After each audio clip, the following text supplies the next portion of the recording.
Right now, somewhere in the world, someone is making avocado toast. Someone else is adding guacamole to their tacos. Someone is slicing avocado into their salad. The avocado is everywhere. It is one of the most popular foods on Earth today. But 10,000 years ago, this fruit came within inches of disappearing forever. And the story of how it survived changes everything about how we understand the relationship between animals and the food we eat. The avocado is a paradox. It is a fruit that evolved for a world that no longer exists. It is perfectly designed to be eaten by animals that have been extinct for 10,000 years. The fact that we still have avocados is largely an accident and partly a miracle. And the full story of this ancient fruit is one of the most extraordinary in the natural world. Let us start at the very beginning. The avocado, Persea americana, first evolved approximately 65 million years ago. Yes, 65 million years. Around the same time, the dinosaurs went extinct. The avocado has been on this earth far longer than the human species. It evolved in Central America, in the tropical forests of what is now Mexico and Guatemala. The avocado evolved to be dispersed by megafauna, large prehistoric animals. The giant ground sloth could weigh up to 4 tons. The Gomphotherium, an ancestor of the elephant, walked through Central American forests. The mastodon, the glyptodon, an armadillo the size of a car. These enormous animals could swallow an avocado, seed and all, walk miles away, and deposit the seed in their dung, perfectly dispersed. Think about the avocado's design. The skin is thick to protect the flesh when it falls from the tree. The flesh is calorie-rich to reward large animals for eating it. The seed is enormous, too large to be eaten by most animals, but small enough to pass through the digestive system of a mastodon or giant sloth. Every feature of the avocado makes sense only when you picture a prehistoric giant eating it. Then, about 12,000 years ago, at the end of the last ice age, something catastrophic happened. The megafauna disappeared, all of them. The giant ground sloths, the mastodons, the Gomphotheria, the glyptodons, gone.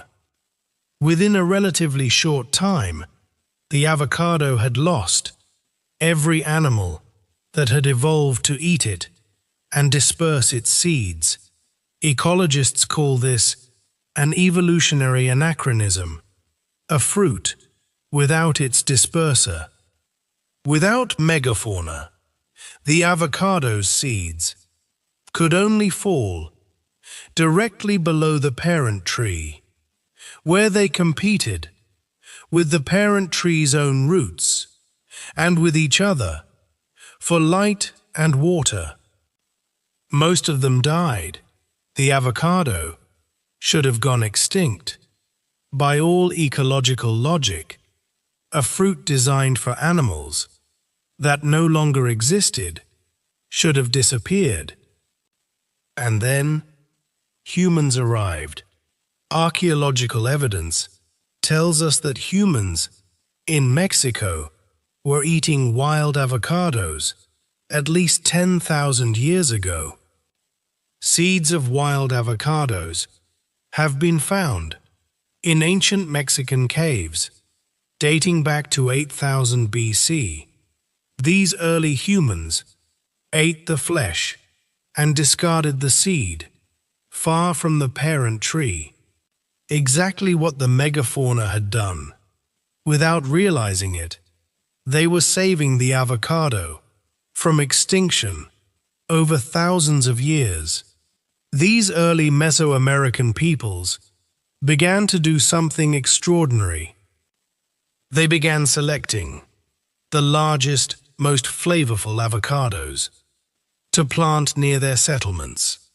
The fruit that was probably small and bitter in the wild was gradually improved through careful human selection. Generation by generation, the avocado became larger, more flavorful, more nutritious. The ancient people of Mexico were practicing what we now call selective breeding, without any formal understanding of how it worked.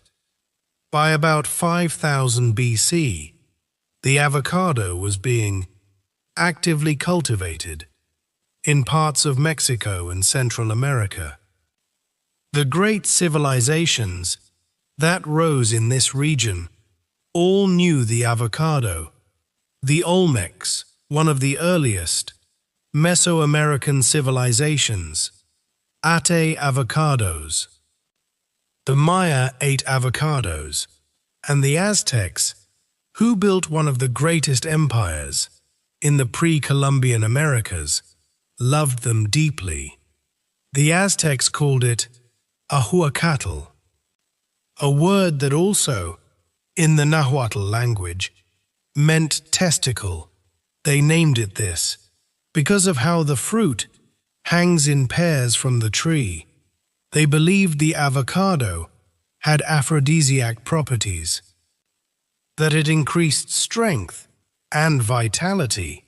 So strong was this belief that Aztec women were reportedly not allowed to leave their homes during the avocado harvest for modesty reasons. The Aztecs also made the earliest known version of what we now call guacamole. They called it ahuacamole, avocado sauce. It was made with mashed avocado, tomatillos, chili peppers, and onion. A recipe created by the Aztec civilization is still essentially what we make today. The food has barely changed. In 500 years, when Spanish conquistadors arrived in Mexico in the 1500s, they encountered the avocado. One of the first written descriptions comes from a Spanish historian named Gonzalo Fernández de Oviedo, writing in 1526. He described a fruit with green skin, a large seed, and a creamy flesh that he compared to butter. He was impressed. But getting this fruit to Europe would prove extraordinarily difficult. Unlike the pineapple, which could sometimes survive a sea voyage, the avocado was even more delicate. It ripens very quickly. It bruises easily. In the warm holds of Spanish ships crossing the Atlantic, avocados became overripe mush before they ever reached Spain. The few that survived were presented at the Spanish court as botanical curiosities rather than everyday food. For most of the 16th and 17th centuries, the avocado remained almost entirely unknown in Europe. The Spanish did manage to bring the avocado to some of their other colonies. By the 1600s, avocado trees had been planted in Jamaica, in Chile, in Peru. In the Philippines, Spanish missionaries carrying the plant. As they traveled, spread the avocado around the tropical world, but it remained a regional food, something eaten locally, but not yet a global phenomenon. The word avocado has an interesting origin. It comes from the Spanish aguacate, which was itself derived from the Aztec word aguacatl. In English, the word evolved through several pronunciations and alternate names. The English sometimes called it alligator pear because of its green skin and pear shape. This name remained common well into the 20th century. The name avocado only became standard after a deliberate marketing campaign. The avocado reached California in the mid-1800s. Judge R.B. Ord is generally credited with planting the first avocado trees in California in 1871 in the city of Santa Barbara. They grew well. The California climate, Mediterranean and mild, was excellent for avocados. A small community of avocado growers began to develop in Southern California. But they had a big problem. Most Americans had no idea what to do with it. In 1915, California avocado growers formed the California Avocado Association. One of their first tasks was to deal with the name problem. Alligator pear was not working. It sounded unappealing. It confused people. The growers needed something that sounded better, something exotic but pronounceable, something that invited curiosity rather than confusion. They settled on avocado, adapting it from the Spanish, a deliberate rebranding of an ancient fruit. But renaming was not enough. Californians still did not know how to eat avocados. The growers needed to educate their market. They hired home economists to develop recipes. They took out advertisements in magazines and newspapers, showing avocados in salads, in cocktails, with seafood, with eggs. They taught America that avocado was not a vegetable eaten cooked, but a fruit eaten raw, creamy, rich, mild. One breakthrough came from an unlikely hero, a mailman named Rudolph Hass. In 1926, Hass planted avocado seeds in his yard in La Habra Heights, near Los Angeles. Most of the seeds produced ordinary avocados, but one tree produced something different, smaller, darker, creamier, with a pebbled dark skin that turned almost black when ripe. Hass tasted it. It was extraordinary. Hass tried to chop the tree down 3 times. 3 times. His children begged him not to. They loved the fruit so much, they refused to let him remove it. In 1935, Hass patented the variety, calling it the Hass avocado. He licensed the right to grow it to nurseries. He made some money from his patent, but not as much as he deserved. He died in 1952, not knowing that his accidental discovery would eventually dominate the entire global avocado market. Today, the Hass avocado accounts for about 80% of all avocados consumed worldwide. The original Hass tree in La Habra Heights lived until 2002. When it finally died of root fungus After more than 70 years, the city declared it a historic landmark. A plaque marks the spot where a mailman grew the most commercially successful fruit variety of the 20th century. But even with the Hass variety, the avocado remained largely a California and Florida food. Americans outside these states rarely ate it. The rest of the world barely knew it existed as a grocery product. The true global revolution was still to come, and it would be driven by one country, one clever government program, and one extraordinary agricultural transformation. The country was Mexico.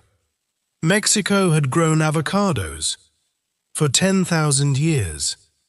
But for most of the 20th century, Mexico was largely excluded from the American avocado market.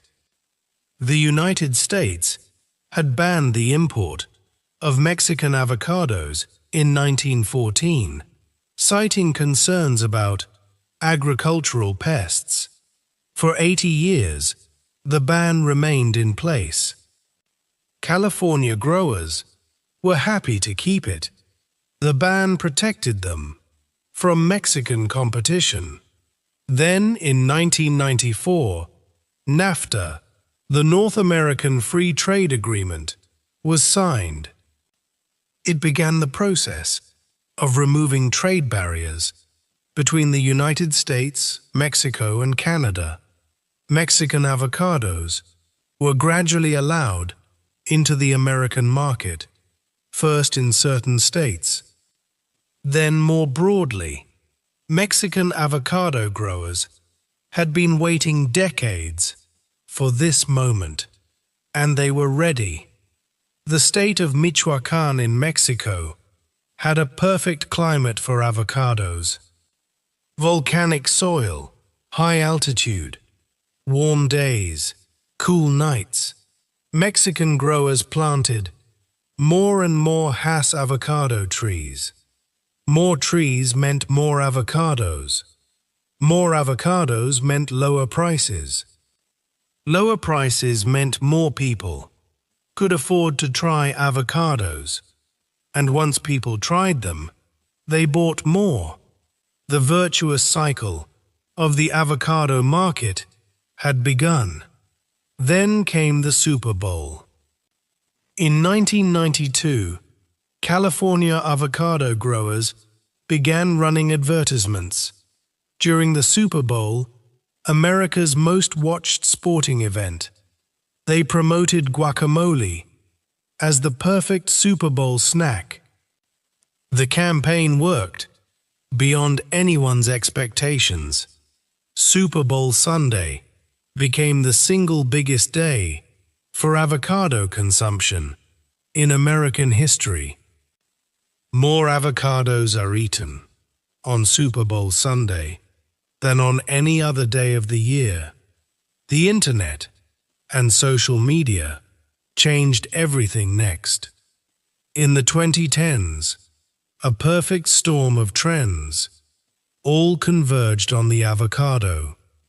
The rise of health consciousness made the avocado's healthy fats suddenly desirable. The rise of Instagram made the avocado's green beauty highly photogenic. The rise of brunch culture made avocado toast the defining dish of a generation. The avocado toast phenomenon became so significant that it entered political debate. In 2017, an Australian millionaire named Tim Gurner said in a television interview that young people could not afford to buy houses because they were spending their money on avocado toast at cafes. The comment went viral globally. Young people were furious. The avocado had become a generational symbol. a political object, a 10,000-year-old fruit, at the center of debates about wealth and housing. But the avocado's success has come with serious costs. The enormous demand for avocados has created significant problems. In Mexico, Michoacan's avocado industry has attracted organized crime. Drug cartels realized that avocado orchards were extraordinarily profitable. They began extorting growers, demanding payment in exchange for protection. Avocado has been called green gold, and like gold, it has attracted dangerous people. Avocado farming also has a significant environmental cost. Growing avocados requires enormous amounts of water. One avocado requires about 320 liters of water to produce. In parts of Chile and Mexico, where water is already scarce, avocado farming has contributed to serious water shortages. Rivers have dried up. Communities have lost access to water so that export avocados can be grown for wealthy Western consumers. Deforestation is another concern. In some regions, natural forest has been cleared to plant more avocado trees. The trees that were cut down had provided habitat for birds and other wildlife. The monarch butterfly, which winters in Michoacan, has seen its habitat shrink as avocado orchards expand. The fruit that almost went extinct because its dispersers disappeared is now threatening the habitats of other species. A painful irony. And yet, the avocado also represents something genuinely remarkable about the relationship between humans and plants. We saved it. Accidentally, perhaps, but we saved it. Without human intervention, 10,000 years ago, the avocado would have disappeared when the megafauna did. The entire lineage of avocado varieties we enjoy today exists because our ancient ancestors decided this fruit was worth eating and replanting. Scientists are now working on making avocado production more sustainable. Water-efficient growing methods, varieties that need less water, better land use planning, fair trade certification programs that help small farmers receive fair prices and resist cartel pressure. Consumers in wealthy countries are increasingly aware of the environmental cost of their avocado toast, and some are choosing more responsibly produced fruit. Today, global avocado production has more than tripled in the last 20 years. Mexico produces about 30% of the world's avocados. Dominican Republic, Peru, Indonesia, and Colombia are also major producers. Americans now consume about 9 billion avocados every year. The fruit that once faced extinction is now one of the most produced and consumed fruits on the planet. From prehistoric jungle, where it fed giants, to the edge of extinction, when those giants disappeared, saved by accident by ancient humans who simply liked the taste. Cultivated for 10,000 years by the greatest civilizations of the Americas, spread by Spanish missionaries, renamed by California growers, reinvented by a mailman named Hass, democratized by NAFTA, made iconic by Instagram, and now on your toast. Thank you for watching this story on Storia English. If you enjoyed learning English through this story, please subscribe to Storia English. Every week we bring you a new story from history, told in clear, slow, simple English, so you can improve your listening, vocabulary, and confidence. Naturally, without stress. We will see you in the next story.